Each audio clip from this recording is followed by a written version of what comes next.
Hey everybody, Paul from Evo here. Today we're going to install our Ibex 450 valving kit. All right, quick overview of what is needed to install the kit. You will need a 10mm shaft clamp. This is a Racetech unit, part number TFSH10. One of these little fork tubes to grab the dampening rod is kind of nice to have. 8mm hex. Some miscellaneous open-ended wrenches, 10, 14, and 16. If you don't have a 16, an adjustable wrench is fine. Ratchet, strap wrench is nice. This pin spanner or spring compression tool is nice. This is a cheap Amazon unit, so if you don't have one, you can pick this up for cheap for probably 10 or 20 bucks. Like this one, you can see the metal's kind of soft and junky, but hey, for a few installs, it works just fine. 22mm socket for the fork cap. You will need a fork level tool. Additionally, you'll need some blue thread lock, bottle of 5-weight fork fluid right there, some sort of heat source for some of the operations, blowtorch, heat gun, whichever. And then here we've got the kit, which is your new base valves and then your new compression and rebound shim stacks. We've got this square piece of tube that I'm using as a cartridge holding tool that for a lot of you, by the time you see this video, it'll be a production tool that has a nice welded handle. For the sake of my install video, I'll probably just use a wrench to get grip on it.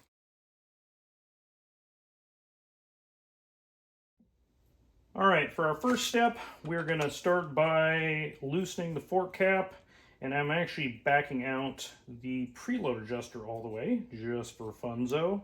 And this is so I can measure the built-in preload later, starting at our 0 point. So, to loosen the fork cap, you can do one of two things. This is assuming you don't have proper suspension tools. One, you can loosen the top triple clamp, leaving the lower triple clamp tight, and loosening the 22mm nut. Or you can do like I'm doing here, using a rubber strap wrench and my 22mm wrench, and we're going to simply spin this fork cap off. Before I drain the oil, I'm going to put my little cheapo fork compression pin tool, or fork spring compressor, I think is what it's technically called. It's going to engage with these upper holes. There we go. See, it's nice and like that. I'm going to press down on everything. And I'm going to use this little fork tool. Keeps everything all good.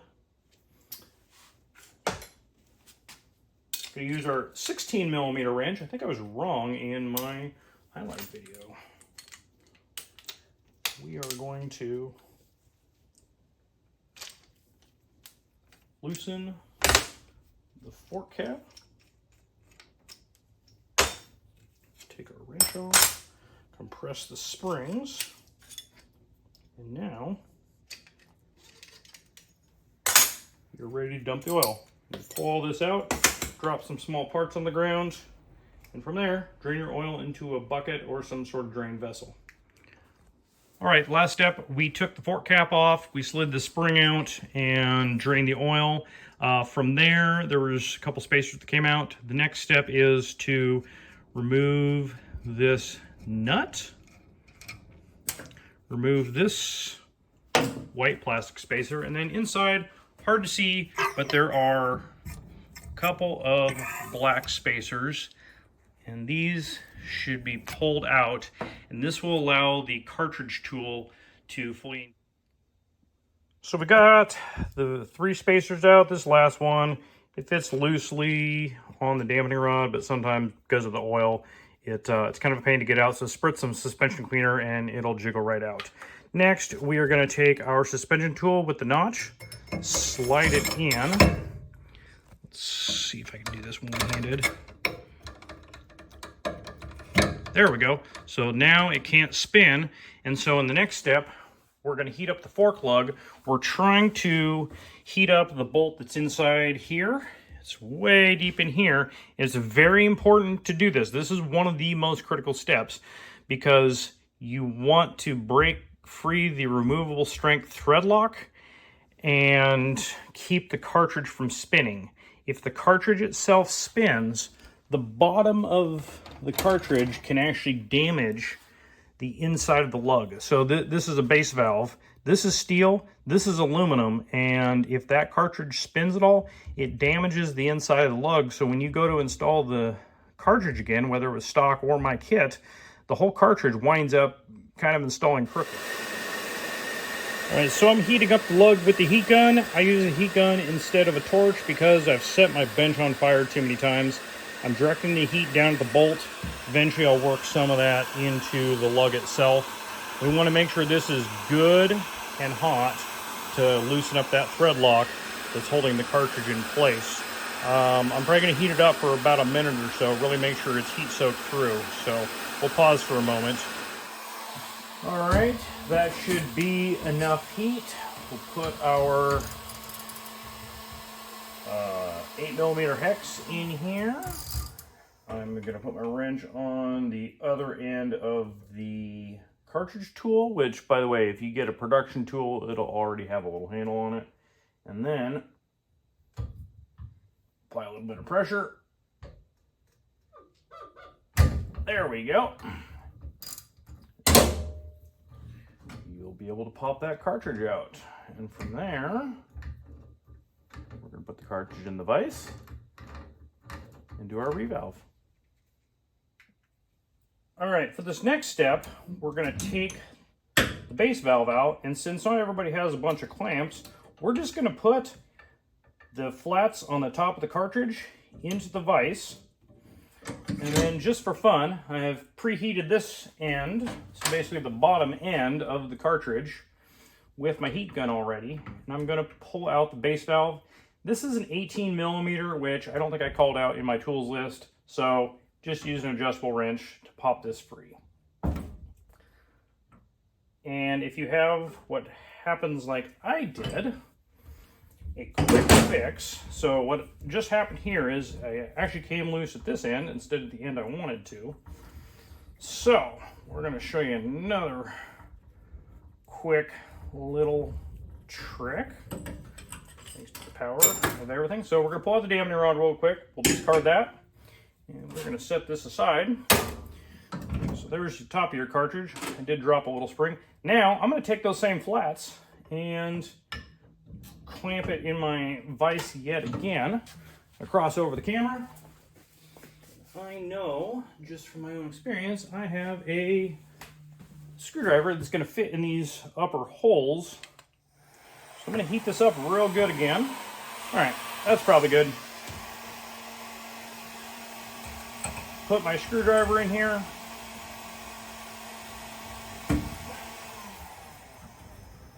Now this is on the compression leg where you do have bleed holes. On the rebound leg, if this happens, we're going to have to get a little more creative, or you may need a shaft clamp. If you need a shaft clamp, it's a 24mm. Yeah, 24. Sounds about right. There we go. Now we've exposed the stock base valve. All right, to fix our little boo-boo, where we took off the wrong end of the cartridge, just for fun, I put this in my 24mm clamp. Again, if you don't have one, we can kind of do the reverse order of putting this back together with the flats in the vise with a screwdriver. For the sake of visual clarity, I'm going to use my shaft clamp. So for stuff like this, I do like to use more of a thinner green thread lock. Now I've already sprayed off the threads with suspension cleaner and dried everything off. So now, apply a little bit of this thread lock. It goes a long way with the green stuff. And I am going to simply tighten this down, good and tight, according to the torque specs that I definitely have.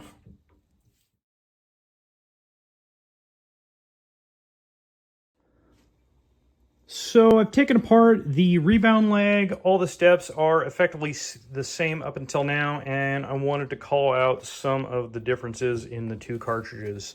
So first and foremost, the compression leg or compression cartridge, that's this back one. It has bleed holes up at the top of the cartridge, whereas the rebound side does not. And then coming in closer to everything, we can look closely, and on the mid-valve circuit, we only have just a simple check plate here on the rebound portion, and then here you can see the actual shim stack for the mid valve. Whereas on the rebound leg, we have an actual rebound shim stack and just a simple check plate for the mid valve circuit. So when we go to revalve, air quotes, these components, just for the sake of simplicity, you guys don't have to sit there and insert shims. We're going to pull off each respective shim stack and just replace it with the new one that was included in your kit in the order you received it. So, all right, we're going to start our revalve process with the mid valve. Got it clamped in my vise with the 10mm shaft clamp. If you don't have a shaft clamp, that's not the end of the world. You can actually hit this piston holder with a 14mm wrench and spin this nut off. Now take note, this nut is peened in place, so it has a little bit of resistance as you pull it off, but not so much that you need to grind it off like you might find with other KYB products. So pull off the nut, the spring retainer cup, the piston return spring, or check plate return spring I should say, check plate itself, it's really just a shim, and then there is a little shoulder. Now take note, on both sides of the fork, depending on which side of the which side has the check plate, so in this case the rebound side has the check plate, the little pocket right here will orient towards the check plate, never towards the shims. So right here I've got a little bit of the peening that's kind of preventing me from pulling that piston off. So I'm going to take a little file, kind of clean that up, and then I should be able to get that piston off. All right, so we cleaned up those threads. You can, like I said, you can use a file. I happen to have a, I've got a thread chaser I was able to get the little bit off, so I can pull this piston off. I'll start cleaning things up with a little bit of suspension cleaner. Allow it to dry off, or you can wipe it off, and then pull off the stock shim stack. You will keep the same little clamping plate, as that's called. Then take your mid-valve circuit as received. So I've snipped the zip tie. I like to take a straight pick, stick it through here. That way I maintain the correct order. Keep it from shooting shims everywhere. There we go. Stick the pick in the end there, and then that way all your shims are captured, or in my case I almost dropped them. Now put your piston in, and again the flat face goes against the shims. This little pocket faces away. Put your collar on, your check plate spring, and your check plate cup. Make sure you clean these threads with suspension cleaner, kind of wipe them off. Let's do this real quick. I'm going to use a small dab of blue thread lock just for fun. Let's apply our nut. There we go. Then tighten it down. I think my manual specifies torque, but just don't over tighten it. Don't strip it.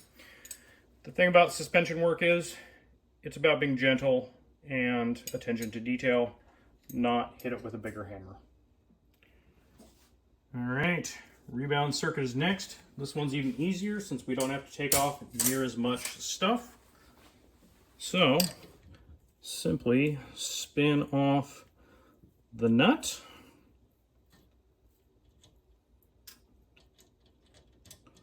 Pull off the clamping shim itself. I just dropped a few shims. That's okay. We're not going to use these anymore. So we're going to use the new stack.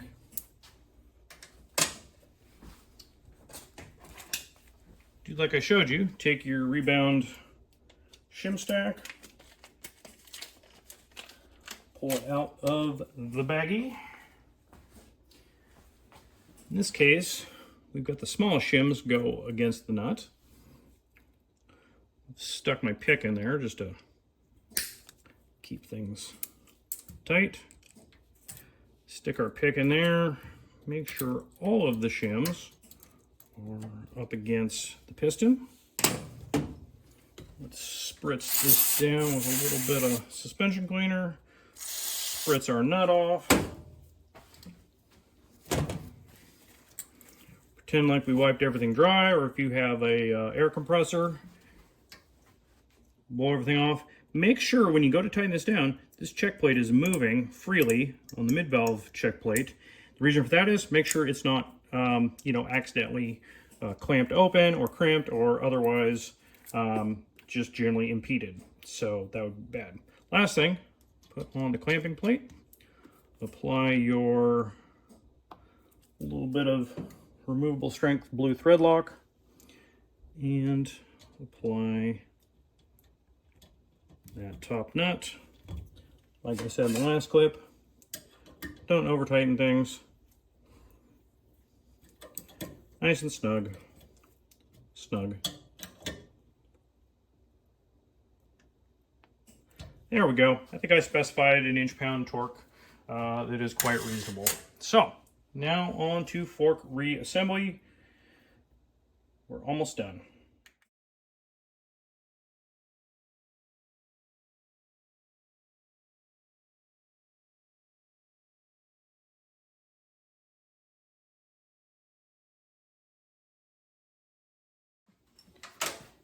All right, let's start with reassembly. I've got my cartridge with no bleed holes at the top, and I've got my rebound circuit.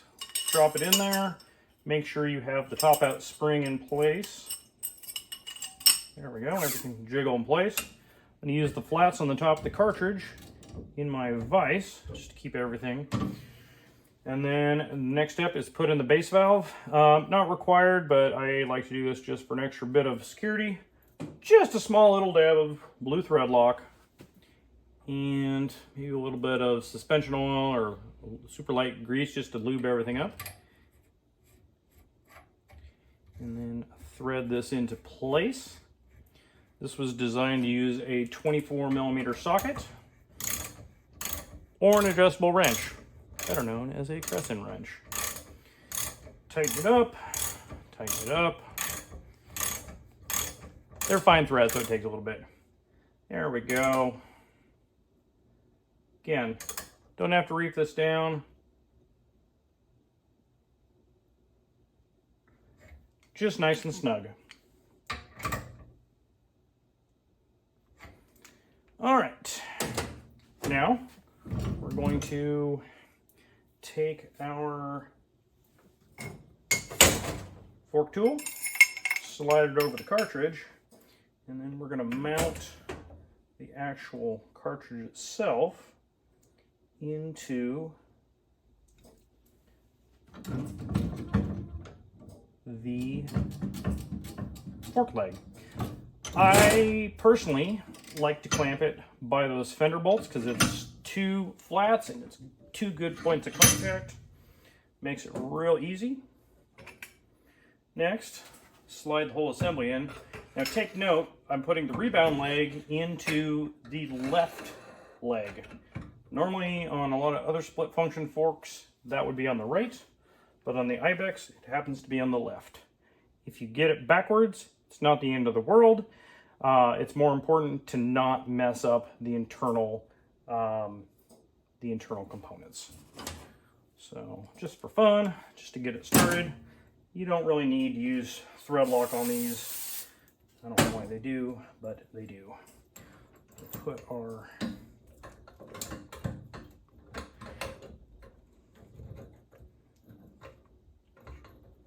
eventually you will feel this engage. A little cartridge holding tool just so I can make sure I get the correct torque. There we go. Tighten down. Again, don't strip things out. You don't want to have to fix it, and I don't want to have to hear about it. All right, so we are doing the compression leg, just like we did before. Got clamped by the top of the cartridge in our vise on just the flats. Not required, but I like a small dab of movable strength thread lock. Thread this guy in. Hey, this is round 2, by the way. My camera wasn't running last time I shot this, so hopefully I'm as smooth as I was in the last take. It was not filming. Tighten her down with your 24. Doesn't have to be super tight, just snug. Pull it out. Put your little cartridge holding tool on there. Set it down real quick. There we go. Put the fork leg in the vise. I like using the fender mounts. It's 2 nice flats that work real well. All right, slide everything in. Hopefully you didn't pick up a bunch of dirt like I just did. I like to start with just my hex just loose off the ratchet. I can get a better feel for whether or not I'm engaged. And there I can tell already I've got the screw engaged with the bottom of the cartridge. I'm just going to hand tighten her real quick. No need to use any thread lock. I don't know why they used it from the factory, but they did. All right, that's relatively snug. Going to put a wrench on here.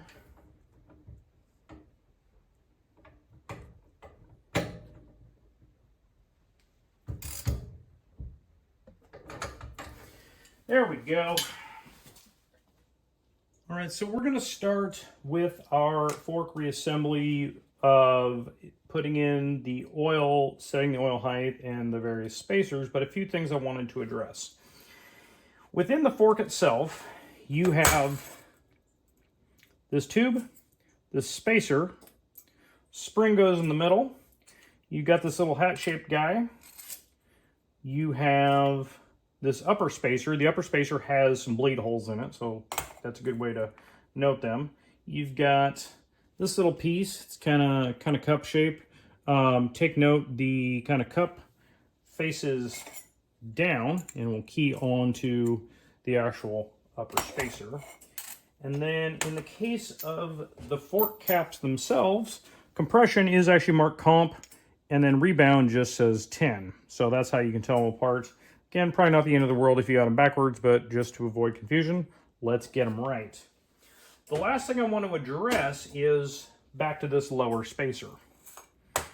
If you bought linear springs from me and it came with a slightly shorter tube, use this shorter tube. This will set the preload of the new linear springs correctly. If you use the stock one, it may give you too much preload. But if you get a set of springs from me that don't come with spacers, it means they're my new 492 millimeter length versus 500 millimeter. And you can just use the stock tube. If you bought K-Tech springs, which are also 500 millimeters, you will need to shorten this lower tube by about 8 millimeters. It should be 142 millimeters in length. So just some notes. To make it easy on these first ones where I've got my springs too long, I just included longer spacers. So again, if you got springs from me, Evo Oregon, didn't include these, just means you got springs that are the correct length. All right, final assembly and oil height.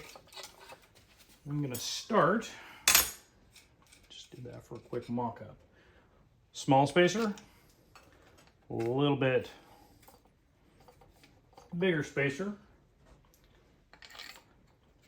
plastic spacer, and then just spin this nut down a fair bit. Now is a good time to put the push rod back in if you took it out or it fell out. Place your lower spacer in.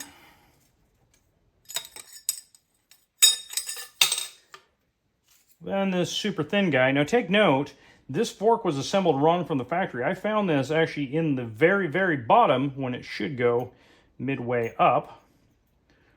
Drop that in. And then we're going to set our oil height. I've measured out about 400 cc's, which based on previous experience is going to get us pretty close. Since you get about 1,000 cc's in one bottle, you should be able to do both in just the one bottle. Pour in a little bit, not all of it, still leave some left over. I'm going to kind of pump that fork leg a little bit. I've got downward pressure. I'm looking for real consistent downward pressure. I can do this. If it all of a sudden jumps, you know you've got an air pocket. It's always good to kind of pull a vacuum pushing down or pulling up with your hand cupped over the end. Good way to purge the system. And it's feeling pretty good, so I'm going to go ahead, put this all the way down.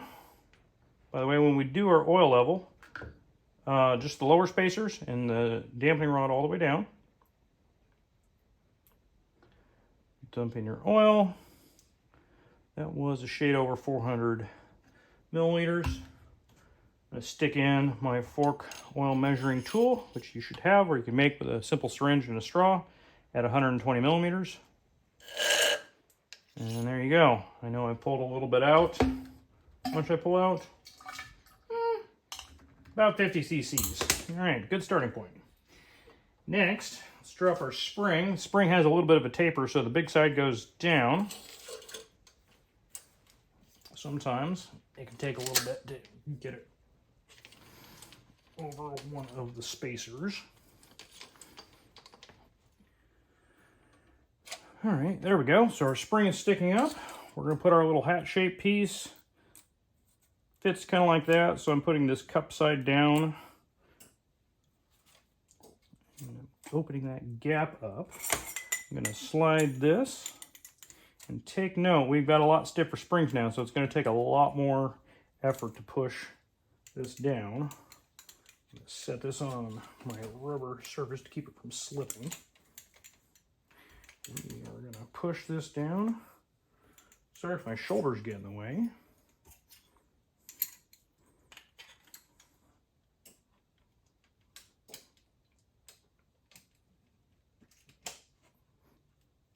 There we go. I kind of got it hooked on the nut for now. I'm going to push it up. There we go. And now I can put on the correct fork cap. Spin it down till she bottoms. Put your 16 millimeter or adjustable wrench and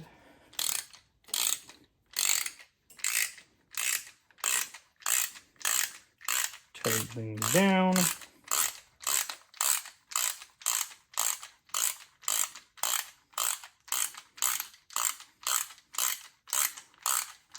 There we go, snug. I don't know the exact torque spec. You can look this up in a service manual, but there we go. Nice and snug. Push down to pull that fork loose. There we go. Everything engages. Now we can spin this guy off. Pull our fork tube up and tighten this down. To do the final torquing of the caps, you can use the rubber strap wrench method I showed you for loosening them, or wait until the forks are back on the bike. Well, that about wraps things up for this install. So once again, we did our Ibex 450 fork revalve kit and linear springs. Last thing to do is set the clickers, which I do 7 clicks out from all the way in on both compression and rebound. Other than that, we're just going to do some final cleanup and get it back on the bike. So once again, thanks for watching, and we'll see you out there.